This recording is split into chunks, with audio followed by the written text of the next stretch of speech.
One of the questions I've received of late as this channel goes broader and broader is, "Hey, great! I know you talk about California and the Central Valley a lot, but hey, I'm on the East Coast. I'm in another country.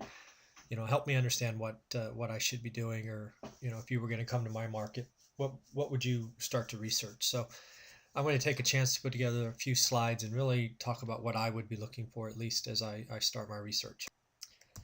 Obviously, I always start with a goal.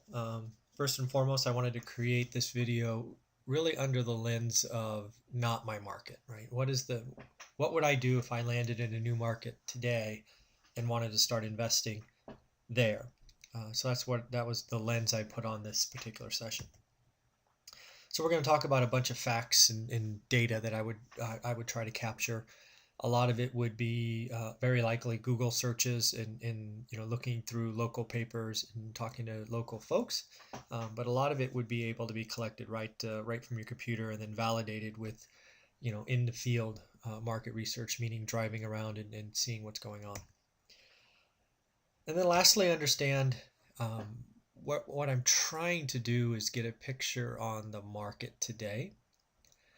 Try to get a picture on the market, say 5 or 10 years ago, and then try to understand where the trend is and where it's going. And I actually got a graph from online somewhere that we'll close with to talk about what I mean by a trend. So again, the first thing I wanted to do, as all of you know, I'm trying to help 1,000 folks. In order to do that, I need to think globally around the country and around the world. So I wanted to put this video together for all of you that are listening in different markets. I wanted to answer the basic question: if I had to start over in a brand new market, what would I do? And then lastly, I need to ask for a favor. One of the things that's going to help scale this channel is if all of you could start sharing these videos in this channel with friends and family that talk about real estate. Obviously, some of the videos are very California centric, but more and more of them will not be. And I'd love to hear with them because it's really the questions I get in email that allow me to have ideas for the next videos to create. So if you could do me a favor and like the videos and share this channel with friends and family, I'd greatly appreciate it. So these are the things I would do. First and foremost, I'd want to build a graph of my market. So, just given the history that I've been through, I would try to map out multiple years. Like what was the average price in 2001, 5, 8, 11, 15, and 18? I suspect, at least in most markets, that's going to be a graph that has a fair amount of up and down in it. If the graph is rather straight line and didn't really go up or down throughout that, that's a boring market for sure. And those aren't wrong. I'm not saying boring as a negative, but what I am saying is something you've heard me talk about is I like to use market cycles to my advantage. And a market that was flat line or 1 or 2% up from 2001 to 2018 with no variation, I don't think that would excite me. But it is certainly a very good market for some folks. The other thing you've probably heard me talk about is the affordability index. What I want to understand from this is, in the market that we're talking about, how affordable is it for the average person that lives there? That takes into account average wage, average price, 20% down payment, average interest rate, and who could afford that? That's usually discussed as a percentage. For example, 46% of the average inhabitant or average folks that live there could afford to buy there. Where I think the average in San Francisco is 12, which means that market is, in my opinion, not healthy. It's gone too far too fast. So again, try to figure out the affordability. It's generally published every quarter, certainly for the largest metros. If it's a small town or area that you live in, get as close as you can with the next major city. But again, it's just one of those factors I want to understand. Next, I want to understand is the market I'm in gaining population or losing population? And again, the trend is what's important here. Is it important that it's 1,233? No.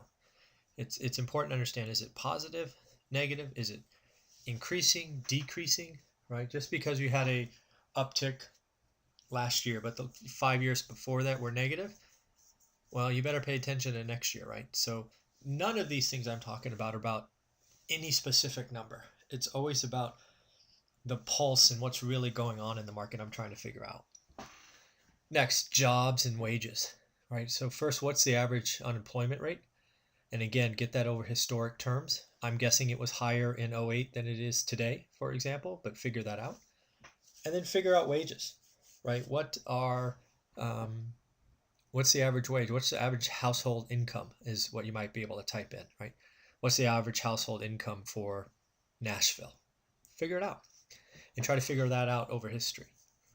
Next, I'm trying to figure out what's going on in the local multiple listing service or MLS. Right, what's the average days on market? Does it take 67 days for the average transaction to close? Is that rising or shrinking? In 2008, or maybe it's 2006, the average days on market was probably rising as inventory flooded the market and buyers disappeared. Where by 2012, inventory was reducing and buyers were buying right out of the MLS at list. So I'm guessing days on market were less or smaller. But figure that out and figure out what's going on in inventory. Right? Are inventory just the raw number increasing, or are you seeing a part of the market increase? Like, one of the things I'm seeing in my market is the list price between 250 and 350 seems to be skyrocketing with nothing underneath that. Those are all good data that allow me to understand what's going on.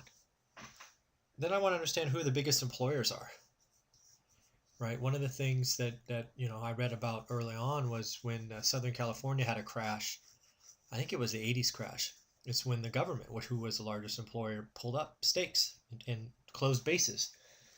So I want to figure out who the biggest employers are so that I can stay close to that and watch them, right? If I was in, I think it's Seattle, right, and Amazon was my biggest employer, I'd probably feel okay today. But what would happen if, I don't know, something happened and they were going to pull up stakes? Like I think Sears and Roebuck's moved from Chicago to somewhere else a long time ago, back when Sears was a much bigger company. I want to track those things so I'm not caught off guard. I also want to understand what's going on in the city planning, right? What are the big city initiatives, right? Are they putting in, like in California, high-speed rail, or at least talking about it? Are they looking to build a ballpark? Are they looking to redo downtown? Are they looking, whatever? Try to figure out if the city really has an investment eye and they're looking to grow and improve, or are they just trying to hold on tight and not fall below the radar? Next, obviously, because we're looking into rentals, I'd like to understand what's going on in rents as best you can, and probably best to look at classified ads or whatnot. Try to figure out where rents were 5 years ago, 10 years ago, right? Are they the same? Are they increasing? If they are increasing, by how much? If you can get a little bit more sophisticated and think about a rent for like a 2-bedroom apartment versus a 3-bedroom house, you're trying to figure out, okay, do people want houses or apartments, or where's all the population going, right? Are populations going to apartments and not houses, for example? I don't know. Something else you should try to do is figure out, are there any local real estate investment groups? Most markets I've seen around the country and around the world have something, even if they're just small. I think when you're starting out, going and learning and listening and really rubbing elbows with other investors in that market, even if they're new, is healthy. Will you be doing that in 20 years? I don't know.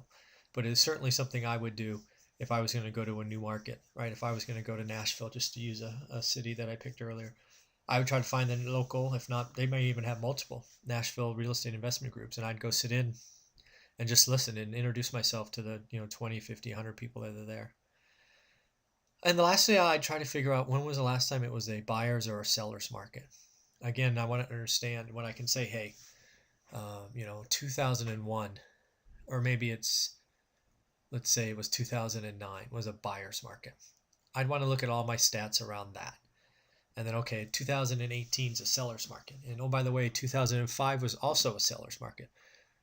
What's the data look like in 2005 or 2018? Like, is it the same kind of things? Did something go nutty? Right? Is something out there? So those are the things that I would try to figure out. Again, a lot of these will be Google searches. A lot of them will be data you capture over time.